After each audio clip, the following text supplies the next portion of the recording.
കാര്യങ്ങൾ നമ്മൾ ഇതുവരെ പറഞ്ഞിട്ടില്ല. ഇന്നലെ കിട്ടിയെന്നേ ഉള്ളൂ.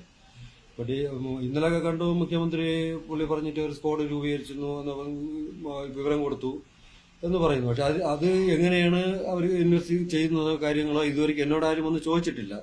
സജീവ് സാർ മാത്രം വന്നിട്ട് എന്നോട് ചോദിച്ചോളൂ, മൊഴി എടുത്തിട്ട് പോയിട്ടുള്ളൂ. എത്ര പേരെ പ്രതികളെ അറിയാമോ, കാര്യം എന്താണ്, ഏതാണ്, അത് കൃത്യമായിട്ട് എനിക്ക് അറിയാമെന്നുള്ള കാര്യങ്ങൾ ഞാൻ പുള്ളിയെടുത്ത് പറഞ്ഞിട്ടുണ്ട്. പുതിയ സ്ക്വാഡിനെ കുറിച്ച് കേട്ടിട്ടേ ഉള്ളൂ. ഞാൻ അവരാരും ഒന്നും എന്നോടൊന്നും ചോദിച്ചിട്ടില്ല. ചിലപ്പം അവർക്ക് വിവരങ്ങൾ കിട്ടിക്കാണും. ബാക്കിയുള്ള കാര്യം മൊഴിയെടുത്തൊന്നും എടുത്തിട്ടില്ല. ആരൊക്കെയാണ് ഞാൻ പുതിയ ഇൻവെസ്റ്റിഗേഷൻ ഓഫീസറായിട്ടുണ്ടാവുന്ന എനിക്കറിയില്ല. അത് സജീവ് സാറിന്റെ കൂടെയാണ് ഉള്ളത്, അതും എനിക്കറിയില്ല. പ്രത്യേക സ്ക്വാഡ് എന്ന് പറയുമ്പോൾ ചിലപ്പം ആ പുള്ളിയുടെ സജീവ് സാറിന്റെ കൂടെ ചേർക്കുകയാണോ അതെങ്കിൽ വേറെ ചേർക്കുകയാണോ എന്നും അതും അറിയില്ല. എന്നോട് പറഞ്ഞിട്ടില്ല ഇതുവരെയ്ക്കും. നിലവിലെ അന്വേഷണത്തിൽ എന്താണ്, നിങ്ങൾ തൃപ്തരാണോ? നിലവിലെ അന്വേഷണത്തിൽ തൃപ്തരാണെന്ന് പൂർണ്ണമായിട്ട് ചോദിച്ചു കഴിഞ്ഞാൽ ഇതുവരെയ്ക്ക് എനിക്ക് വേറെ സംശയമൊന്നുമില്ല. പൂർണ്ണ തൃപ്തരാണെന്ന് പറയാൻ പറ്റില്ല. പൂർണ്ണ തൃപ്തരാണെന്നുണ്ടെങ്കിൽ സംഭവം നടന്ന് ഇത്രയും ദിവസമായിട്ട് ഈ 18 പേരുടെ ലിസ്റ്റ് ഉണ്ടായിരുന്നു. 18 പേരുടെ ലിസ്റ്റ് ഉണ്ടായിട്ട് 9 പേരെ കിട്ടിയുള്ളൂ എന്ന് പറയുന്നു. ശരി, അതിൽ പോലീസിന്റെ വീഴ്ചയെന്ന് ഞാൻ പറയുന്നില്ല, അവൻ തൃപ്തനല്ല എന്ന് പറയുന്നത്. അവരെ സംരക്ഷിക്കുന്നത് ഇത് ചെയ്തതെന്ന് പറഞ്ഞാൽ വെറും ഒരു SFI-കാരല്ല, SFI-യുടെ പ്രവർത്തകരല്ല, SFI-യുടെ നേതാക്കളാണ് ചെയ്തേക്കുന്നത്, വെറും പ്രവർത്തകരല്ല. അതുകൊണ്ട് ആ നേതാക്കൾ ചെയ്യുമ്പോഴേ ആ നേതാക്കൾ ആരാണ് സംരക്ഷിക്കുന്നതെന്ന് നമുക്ക് നല്ലവണ്ണം അറിയാം, ഇതെല്ലാവർക്കും അറിയാം അവിടെ. അപ്പൊ അവരെ സംരക്ഷണയിലുള്ളപ്പോഴേ ഈ പറയും പോലെ ഒരു അന്വേഷണ ഉദ്യോഗസ്ഥന് ചിലപ്പോൾ ലിമിറ്റേഷൻ കാണും അവിടെ ഏതുവരെ എത്താമെന്നുള്ളത്. എനിക്കറിയില്ല അത് ഓവർകം ചെയ്ത് പോകാൻ കഴിയുമോ. ചിലപ്പോൾ അത് പുള്ളി ധൈര്യത്തിൽ പോകും. എന്റെ വിശ്വാസം പുള്ളി ധൈര്യത്തിൽ പോകുന്ന. പക്ഷെ അതുകൊണ്ടാണ് ഇത്രയും ദിവസം ലേറ്റായി പോകുന്നത് ഇവരെ കിട്ടാനായിട്ട്. അല്ലെങ്കിൽ കേരള പോലീസിന് എന്റെ വിശ്വാസം കേരള പോലീസിന് എനിക്ക് നല്ല വിശ്വാസമാണ്. നല്ല എഫിഷ്യന്റ് ആയിട്ടുള്ള ഇന്ത്യയിൽ തന്നെ നല്ല എഫിഷ്യന്റ് കേരള പോലീസ്, അതെനിക്ക് നല്ലവണ്ണം അറിയാം.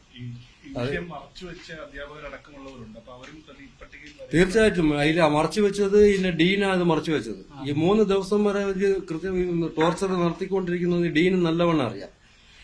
അതിനുശേഷം ഞാൻ വെറും ആരോപണം പറയുകയല്ല, അതിനുശേഷം നമുക്ക് കൃത്യമായിട്ട് വിവരം കിട്ടിയതാ. ഈ ഡീൻ എന്ന് പറഞ്ഞാൽ വാർഡനും കൂടെ, അവിടെ വേറൊരു വാർഡനില്ല. വാർഡൻ എന്ന് പറയുമ്പോൾ എപ്പോഴും അവിടെ ചെക്ക് ചെയ്യണം, നോക്കണം. ഡീനിന്റെ റൂമും അവിടെ തൊട്ടടുത്താ, വളരെ ദൂരമല്ല, എല്ലാ യൂണിവേഴ്സിറ്റി ക്യാമ്പസിനകത്താ. അപ്പൊ ഈ വാർഡനും കൂടെ ഡീൻ ഈ ടോർച്ചറിങ് നടന്നുകൊണ്ടിരിക്കുമ്പോഴും റൂമിനകത്ത് വെച്ച് പീഡിപ്പിക്കുമ്പോഴും റൂമിന്റെ പുറത്തു കൊണ്ടുപോയി പരസ്യ വിചാരണ ചെയ്യുമ്പോഴും നഗ്നനായിട്ട് നിർത്തുമ്പോഴും ഈ കാര്യങ്ങൾ 150 കുട്ടികളെ നടുക്ക് വെച്ച് ഇതെല്ലാം ചെയ്യുമ്പോഴും ഇതെല്ലാം ഡീനിന് അറിയാമായിരുന്നു.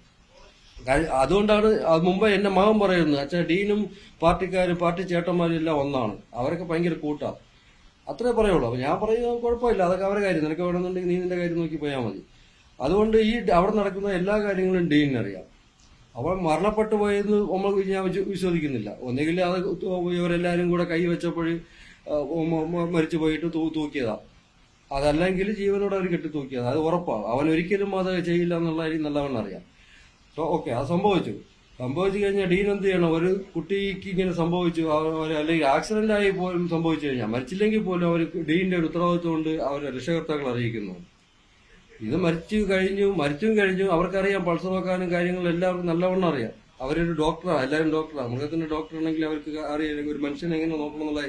എന്റെ മകന് നല്ലവണ്ണം അറിയാം ഒരു മനുഷ്യന്റെ പൾസ് നോക്കാനും അവന്റെ ബാക്കി പ്രാഥമിക കാര്യങ്ങൾ എന്തൊക്കെയാണ്, ഫസ്റ്റ് എയ്ഡ് ചെയ്യേണ്ടത് എങ്ങനെയാണ്, ഒരു മനുഷ്യനും ചെയ്യേണ്ടതെന്ന് എന്റെ മകന് നല്ലവണ്ണം അറിയാം. ഫസ്റ്റ് ഇയർ ആവുന്നേ ഉള്ളൂ.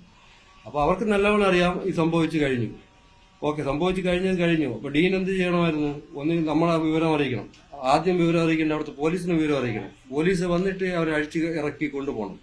അപ്പൊ ഡീനും ഈ പറഞ്ഞ ഈ യൂണിയൻകാരെല്ലാരും കൂടെ അപ്പോഴേ എന്നെ അഴിച്ചിറക്കി നേരെ കൊണ്ട് ഹോസ്പിറ്റലിൽ കൊണ്ടുപോയിട്ട് പോലീസിനെ അറിയിച്ചു. അത് ശരിയായ നടപടിയല്ല. ഡീന് നമ്മളെ അറിയിച്ചില്ല. അത് കഴിഞ്ഞിട്ട് ഓക്കെ ഇത് സംഭവിച്ചിട്ട് ഡീന് നമ്മളെങ്കിലും അറിയിക്കണം, ഇതൊരു മകനിങ്ങനെ പറ്റിപ്പോയി, അതും അറിയിച്ചില്ല. അവിടുത്തെ ഒരു PG സ്റ്റുഡന്റാ വിളിച്ച് പറയുന്നത് ഇങ്ങനെ മകന് ഇങ്ങനെ സംഭവം ഉണ്ടായി, പറ്റിപ്പോയി, സിദ്ധാർത്ഥന് ഉണ്ടായി, അറിയില്ല, തൂങ്ങി മരിച്ചു എന്നൊക്കെ പറയുന്നിട്ട് അതിനുശേഷം നമ്മൾ ഇവിടെ നിന്ന് പോകുന്നത്. അപ്പൊ കൃത്യമായിട്ട് ഡീനിൽ ഇത് പ്രതി ചേർക്കുക തന്നെ വേണം. ഡീനിന് പ്രതി ചേർത്ത് ഈ കേസ് മുമ്പോട്ട് കൊണ്ടുപോകാൻ പറ്റുള്ളൂ. ഡീനിനെ പ്രതി ചേർത്തില്ല എന്നുണ്ടെങ്കിൽ ഈ കേസ് മുമ്പോട്ട് കൊണ്ടുപോകാൻ പറ്റില്ല, ഇതങ്ങ് അടഞ്ഞു പോകും. 100%. അത് അവിടുത്തെ ഫിസിക്കൽ എഡ്യൂക്കേഷൻ ഡയറക്ടറുണ്ട്, എന്തോ ഒരു കമലാകാന്തോ എന്നൊരു കാന്തമുണ്ട്. പുള്ളിയും ഈ ഗ്യാങ്ങിലുള്ളതാണ്. ഇവർ രണ്ടുപേരും കൂടെയാണ് ഈ കുട്ടികളെ പറഞ്ഞ് ഭീഷണിപ്പെടുത്തി ഇവിടെ വിട്ടത്. ഇങ്ങോട്ട് വിട്ടത് അവർ രണ്ടുപേരും കൂടെ. ഈ ഇവിടെ വരാൻ 10-20 കുട്ടികൾ വന്നു, ഇവരെ ഭീഷണിപ്പെടുത്തി വിട്ടത്. അപ്പൊ ഈ രണ്ടുപേരും കൃത്യമായിട്ട് ഈ പ്രതിപട്ടികയിൽ കൊണ്ടുവന്നിട്ട് കേസ് മുമ്പോട്ട് കൊണ്ടുപോയാലേ ഇത് നടക്കുള്ളൂ. അതുവരെയ്ക്കും ഇവരെ ഈ സർവീസിൽ നിന്ന് മാറ്റി നിർത്തണം. സർവീസിൽ നിന്ന് മാറ്റി നിർത്തുക, സസ്പെൻഡ് ചെയ്താലും എന്ത് ചെയ്താലും ഈ കോളേജിൽ നിന്ന് അവരെ മാറ്റി നിർത്തണം. എന്നിട്ട് കേസ് മാറ്റി അവരെ പ്രതിപട്ടികയിൽ ചേർത്ത് തന്നെ മുമ്പോട്ട് പോകണം. അല്ലെങ്കിൽ ഇതിൽ ഒരു ഫലം ഉണ്ടാവില്ല. അവിടുന്ന് പറഞ്ഞ് കുട്ടികൾ തന്നെ കരഞ്ഞുകൊണ്ട് പറഞ്ഞതാ, അങ്കിളെ ഭയങ്കര പ്രശ്നമാണ്, ആരും ഇല്ല രക്ഷിക്കാൻ, വീട്ടിൽ പറയാനും പറ്റില്ല. എന്റെ ചെവിയിലൊന്ന് പറഞ്ഞിട്ട് പോയതാ.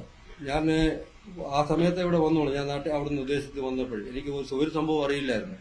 എന്റെ ചെവിയിലൊന്ന് പറഞ്ഞിട്ട് പോയ കാര്യം. അങ്ങനെ സിഞ്ചോയും അക്ഷയും റഹാനും കൂടെ ചെയ്ത വേലയായത്. എനിക്കൊന്നും മനസ്സിലായില്ല, ഞാൻ ഷോക്കായപ്പോ എന്ത് വേലയെന്ന് എനിക്കറിയില്ല. സിഞ്ചോ, അക്ഷയ്, റഹാന്, ഡാനിഷും കൂടെ റൂമിനകത്തിട്ട് ചെയ്തിട്ട് തൂക്കുക. എന്ത് തൂക്കി, ഏത് തൂക്കി, അപ്പോൾ അതുവരെയും സൂയിസൈഡ് എന്ന് വിചാരിച്ചുകൊണ്ടിരിക്കുക. ഞാൻ ഗൾഫിൽ നിന്ന് വന്ന് ഞാൻ അത് വിചാരിച്ചുകൊണ്ടിരിക്കുക. മകന്റെ ബോഡി കൊണ്ടുവന്നിട്ടാണ് ഞാൻ വെളിയിറങ്ങിയത്. അപ്പോഴാണ് ഇവർ പറയുന്നത്. എന്നിട്ട് അവർ പറയാം നമ്മളെയും കൂടെ രക്ഷിക്കണം. അത് കഴിഞ്ഞിട്ടാണ് അന്വേഷിച്ചപ്പോൾ അവിടെ നടക്കുന്നുണ്ട്. സെക്കൻഡ് ഇയർ മുതൽ കൊടിയ റാഗിങ് നടക്കുന്നുണ്ട്. അത് റാഗിങ് നടക്കുന്നത് ഇവർ തന്നെയാണ്. റാഗിങ് ഞാൻ ചോദിച്ചു, റാഗിങ് ആരാണ് ചെയ്യുന്നത്? റാഗിങ് യൂണിയൻകാരാണ് ചെയ്യുന്നത്. അല്ല വെറും ഒരു സീനിയേഴ്സ് എന്നുള്ള രീതിയിലല്ല ചെയ്യുന്നത്. റാഗിങ് അവർ SFI തന്നെയാണ് അവിടെ ചെയ്യുന്നത്. എന്റെ മകനും പറഞ്ഞിട്ടുണ്ട് മുമ്പ്, SFI ചേട്ടന്മാര് ഭയങ്കര പ്രശ്നമാണ് സെക്കൻഡ് ഇയർ ആയി കഴിഞ്ഞാൽ. തമാശയായിട്ട് പറഞ്ഞിട്ടുണ്ട്. അത് ഞാൻ വിചാരിച്ച തമാശ ആയിരിക്കുന്നു. ഇപ്പൊ അത് മനസ്സിലായി, അത് തമാശയല്ല, അത് കാര്യമായിട്ടുണ്ടായിരുന്നു. നമ്മൾക്ക് ഫസ്റ്റ് ഇയറിൽ ക്ലാസ് ഉറപ്പായിരുന്നു. അവൻ ഫസ്റ്റ് ഇയറിൽ ആർക്കും ക്ലാസ് ഉറപ്പാണ്, അതിൽ രാഷ്ട്രീയം വേണ്ട. കാര്യം ഫസ്റ്റ് ഇയർ ഹോസ്റ്റല് ഔട്ട്സൈഡിലാണ്, അവിടെയല്ല, 20 കിലോമീറ്റർ ഔട്ട്സൈഡിലാണ് ഹോസ്റ്റല്, കൽപ്പറ്റയില്ല. അതുകൊണ്ട് ഫസ്റ്റ് ഇയറിൽ അവർക്ക് ആർക്ക് റാഗ് ചെയ്യാൻ പറ്റില്ല. ഫസ്റ്റ് ഇയറിൽ അവർ സ്കൂൾ കുട്ടികളെ കൊണ്ടുപോകുമ്പോൾ കൊണ്ടുവരും, തിരിച്ചു കൊണ്ടുപോകും. അവർ സീനിയേഴ്സിനെ കിട്ടില്ല. സെക്കൻഡ് ഇയേഴ്സിൽ റാഗിങ് സ്റ്റാർട്ട് ചെയ്യുന്നത്. ഫസ്റ്റ് ഇയറിൽ അവർ റപ്പായിരുന്നു. സെക്കൻഡ് ഇയറിൽ റപ്പാവണമെങ്കിൽ സെക്കൻഡ് ഇയേഴ്സ് മുതൽ പാർട്ടി ചേരണം. പാർട്ടി ചേർന്നാലേ റപ്പാവാൻ പറ്റുള്ളൂ. പിന്നെ പാർട്ടിയാണ് തിരഞ്ഞെടുക്കുന്നത്, റപ്പില. ഫസ്റ്റ് ഇയറിൽ പാർട്ടിയല്ല തിരഞ്ഞെടുക്കുന്നത്. ഫസ്റ്റ് ഇയറിൽ അകത്തിരിക്കുന്ന സ്റ്റുഡന്റ് മാത്രം തിരഞ്ഞെടുക്കുള്ളൂ. സെക്കൻഡ് ഇയർ പോയി കഴിഞ്ഞാൽ സെക്കൻഡ് ഇയർ സ്റ്റുഡൻസിന്, അവരെ ക്ലാസ്സിലെ സ്റ്റുഡൻസിന് യാതൊരു റോളുമില്ല. സെക്കൻഡ് ഇയർ അവർ പാർട്ടിയിൽ ചേരണം. പാർട്ടി ചേർന്നിട്ട് അവർ തീരുമാനിക്കും. എന്റെ മകൻ എന്നോട് പറഞ്ഞിട്ടുണ്ടായിരുന്നു, അച്ഛാ ഞാൻ ഈ പ്രാവശ്യം സെക്കൻഡ് ഇയറിൽ റപ്പ് ആവുന്നില്ല. ഞാൻ കാര്യം എന്തോന്നു, അവർ ചേട്ടന്മാരെല്ലാവരും കൂടെ നിർബന്ധിക്കണം പാർട്ടിയിൽ ചേരാനായിട്ട്. ഞാൻ പറഞ്ഞു, നോക്കോ നീ എനിക്ക് വേണമെങ്കിൽ ചേർന്നോ, അത് കുഴപ്പമൊന്നുമില്ല, എനിക്കത് ഏറെ വിഷയമില്ല, നിന്റെ ഇഷ്ടം, നിന്റെ മൈൻഡ്, നിന്റെ ചിന്താഗതി നിനക്ക്. അപ്പൊ അവൻ പറഞ്ഞു, ഇല്ല എനിക്ക് പാർട്ടി വേണ്ട, ഒരു പാർട്ടിയും വേണ്ട. ഇതിന്നല്ല, അവനെ ഒരു പാർട്ടിയിലും വേണ്ട, അവന് പ്രാക്ടിക്കൽ ചെയ്യാൻ സമയം പോലും ഇല്ല, പ്രവർത്തിക്കാൻ സമയം ഇല്ല, അതുകൊണ്ട് ഞാൻ പോണില്ല.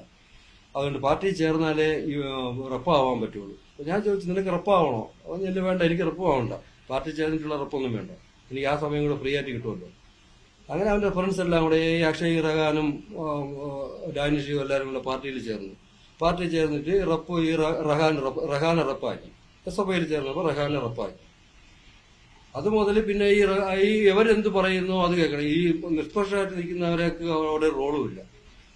അതുപോലെ അവർ ഒറ്റപ്പെട്ടു പോയി എന്നുള്ള കാര്യമാണ് പിന്നെ അതിനുശേഷം മനസ്സിലായത്. അത് ഒറ്റപ്പെട്ടു പോയത് ഈ 2 മാസം മുതൽ സെക്കൻഡ് ഇയർ സ്റ്റാർട്ട് ചെയ്തത്. അന്ന് പോലുള്ളവര് അസൂയയും കാര്യവും, ഇവന് കുറച്ച് സ്റ്റാറായി പോയി, അതാ വേറെ വിഷയം. ഫസ്റ്റ് ഇയർ മുതൽ നേരത്തെ SFI ഇവിടെ നാട്ടിലൊക്കെ പ്രവർത്തിച്ചിരുന്നു. ഒരിക്കലും പ്രവർത്തിച്ചില്ല. പുറത്തൊരു ബോർഡ് കണ്ടായിരുന്നില്ലേ നിങ്ങൾ? SFI പ്രവർത്തകനായ സിദ്ധാർത്ഥിനെ മരണത്തിൽ അല്ലെ കൊലപാതകി അറസ്റ്റ് ചെയ്യണമെന്ന് പറഞ്ഞിട്ട്. അത് ഇവിടെയുള്ള ഇവർ ചെയ്ത ഒരു പാർട്ടിക്കാര്. അത് കാര്യം എന്ന് പറഞ്ഞാൽ അവർക്ക് ഇവിടെ വരുന്ന ഈ കേസോ അല്ലെങ്കിൽ നമുക്ക് എന്തെങ്കിലും സപ്പോർട്ട് കിട്ടണമെങ്കിലോ, മീഡിയം സപ്പോർട്ട് കിട്ടണമെങ്കിലോ അല്ലെങ്കിൽ പൊളിറ്റിക്കൽ സപ്പോർട്ട് കിട്ടണമെങ്കിൽ അതിന് സ്പ്ലിറ്റ് ആക്കണം. അത് വേറെ ലെവലിൽ കൊണ്ടുപോകണം. അതുകൊണ്ട് അവന്മാർ തന്നെ ചെയ്തു വെച്ച കാര്യമാണ്. അവന് ഒരു പാർട്ടിയിലും പ്രവർത്തിച്ചിട്ടില്ല. മാത്രമല്ല അവന് പാർട്ടിയിൽ പ്രവർത്തിക്കേണ്ട സമയമില്ല. 10ാം ക്ലാസ് കഴിഞ്ഞിട്ട് അവന് എൻട്രൻസ് കോച്ചിങ്ങിന് പോയി. എൻട്രൻസ് കോച്ചിങ് ഇവിടെ തന്നെ പോയത്. രാവിലെ 5 മണിക്ക് ഇവിടെ നിന്ന് പോകണം. രാവിലെ 5 മണിക്ക് പോയാൽ വൈകുന്നേരം 7 മണിക്കാണ് തിരിച്ചു വരുന്നത്. ഇത്രയും വർഷം പഠിച്ചത് കൈരളി സ്കൂളിലാണ്. കൈരളി സ്കൂളിൽ പാർട്ടിയില്ല, അവിടെ പാർട്ടിയില്ല CBSE. പിന്നെ പഠിച്ച എൻട്രൻസിന് അവൻ രാവിലെ പോയി 5 മണിക്ക് പോയിട്ട് വൈകുന്നേരം 7 മണിക്ക് വന്നു കഴിഞ്ഞാൽ പിന്നെ അവന് ഹോംവർക്ക് ചെയ്യാനും ബാക്കി പഠിക്കാനും സമയമുള്ളൂ. അതിൻ്റെക്ക് എവിടെ പാർട്ടിക്ക് പോകാം? ചിലപ്പോൾ ഇവിടുന്ന് പോകുന്നതിന് മുമ്പ് SFI എന്ന് പറഞ്ഞു കഴിഞ്ഞാൽ അതിന്റെ ഫുൾ ഫോം പോലും അവൻ അറിയില്ലായിരിക്കും. ഞാൻ ചോദിച്ചിട്ടില്ല. അങ്ങനെയുള്ളവർ SFI പ്രവർത്തകനായിരിക്കും. അവിടെ ഉള്ളവരും ഇവിടെ ഉള്ളവരെല്ലാം ചേർന്ന് അവർ SFI പ്രവർത്തകനായിരിക്കും. ഓക്കെ, അത് അവരിഷ്ടമാണ്, ഞാനൊന്നും പറയുന്നില്ല. അത് മരണത്തിലും മുതലെടുക്കണ ഈ ചെറ്റകളുടെ ഇതിനപ്പുറം ഞാൻ എന്ത് പറയാനാണ്? മരണത്തിലും അത് വെറുതെ വിട്ടൂടെ? അല്ലെങ്കിൽ മകന്റെ മരണത്തിൽ ഒരു അനുശോചനം രേഖപ്പെടുത്തി കുഴപ്പമില്ല. ഞാൻ അന്ന് ആദ്യ ദിവസം പറഞ്ഞായിരുന്നു, മകന്റെ ചടങ്ങ് കഴിഞ്ഞ 2 ദിവസം മുമ്പ് കഴിഞ്ഞു കഴിഞ്ഞാൽ ഇവിടെയുള്ള എല്ലാ പോസ്റ്ററും എടുത്ത് മാറ്റാൻ മതി. പോസ്റ്റർ എന്ന് പറഞ്ഞാൽ ഇൻഷുറൻസിന്റെ ഒരു സ്റ്റിക്കറുണ്ട്, അല്ല ചെറിയൊരു ഉണ്ട്. ഞാൻ പറഞ്ഞു, ഒരു കരിങ്കൂടി ഞാൻ ഇറങ്ങി വരുമ്പോൾ അവിടെ നമ്മളെ വഴി നിന്ന് കാണല്ലേ, എല്ലാ പോസ്റ്ററും മാറ്റണം, എല്ലാം നിങ്ങൾ അനുശോചനം വെച്ചിങ്ങനെ എല്ലാം വലിച്ചു കയറി കളയണം, ഒന്നും അവിടെ വേണ്ട, എനിക്ക് കാണാൻ വയ്യ എന്ന് പറഞ്ഞിട്ട് നോക്കിയപ്പോഴാണ് ഈ ഒരു സാധനം കൊണ്ട് വെച്ചേക്കുന്നത്. ഞാൻ പറഞ്ഞത് അതും ആരെങ്കിലും എടുത്ത് മാറ്റി, എനിക്ക് വന്ന് വെളി റോഡിലോട്ടൊന്നും മാറ്റാൻ പറ്റില്ല, അതിനെടുത്ത് മാറ്റി അവിടെ കാണില്ല. പറഞ്ഞു ശരി മാറ്റാം, കുഴപ്പമില്ല എന്നൊക്കെ വന്ന് അവർ പറയണം മാറ്റാം മാറ്റാതിരിക്കുക. ചെയ്തു വെക്കുന്നതിനൊരു മര്യാദ വേണമല്ലോ. അവൻ SFI പ്രവർത്തകനാക്കി. SFI പ്രവർത്തകനുമില്ല, ഒരു പ്രവർത്തകനുമില്ല. നിലവിലെ ആ കേസ് അന്വേഷണത്തിൽ തൃപ്തനാണോ? അപ്പം വേറെ ഏതെങ്കിലും ഒരു ഏജൻസി അന്വേഷണത്തിന് ഇങ്ങോട്ട് വരണമെന്നാണ് താല്പര്യമുണ്ട്? ഈ സമയത്ത് ഞാൻ അത് പറയുന്നില്ല, നിലവിൽ വേറെ ഏജൻസി വേണമെന്ന്. ആ ഏജൻസി ഇപ്പം തൃപ്തനല്ല എന്ന് എനിക്ക് ഒരാഴ്ചക്കകം തോന്നുകയാണെങ്കിൽ ഞാൻ പറയും. കാര്യം ഇതുവരെയ്ക്ക് എല്ലാ കുട്ടികളെയും ഈ ചെയ്ത എല്ലാ കുറ്റവാളിയും കിട്ടിയിട്ടില്ല. അവരെല്ലാവരും സംരക്ഷിക്കുന്ന പാർട്ടിയാണ്, അതെനിക്ക് നല്ലവണ്ണം അറിയാം. പോലീസിന്റെ കഴിവുകേടാണ് എനിക്ക് ഒറ്റയടിക്ക് പറയാൻ പറ്റില്ല, കാരണം അവർക്ക് പൊസിഷൻ കാണും. അത് പിടിക്കുമോ നോക്കട്ടെ. ഇപ്പൊ ഗവർണർ ഇന്ന് വന്നിട്ട് എനിക്ക് ഉറപ്പ് വന്നിട്ട് പോയി ഉടനെ തന്നെ എല്ലാവരെയും മേടിക്കും, ധൈര്യമായിട്ടിടി നമുക്ക് അന്വേഷിക്കും. അപ്പോൾ ഇങ്ങനെ അവരെല്ലാം കൂടെ ഉറപ്പ് തരുമ്പോൾ എന്റെ ഇഷ്ടത്തിന് തന്നെ പെട്ടെന്ന് ഒരു തൃപ്തനല്ല എന്ന് ഞാൻ പറയുന്നില്ല. ഇപ്പോഴും വിശ്വാസമുണ്ട്, തൃപ്തനാണോ ഇല്ല അല്ലെങ്കിൽ പോലും എനിക്കിപ്പോഴും ആ DYSP എനിക്ക് വിശ്വാസമുണ്ട്. പുള്ളി നമുക്ക് പൂർണ്ണ സപ്പോർട്ട് തന്നിട്ടുണ്ട്, ചെയ്യുമെന്നാണ് എന്റെ വിശ്വാസം.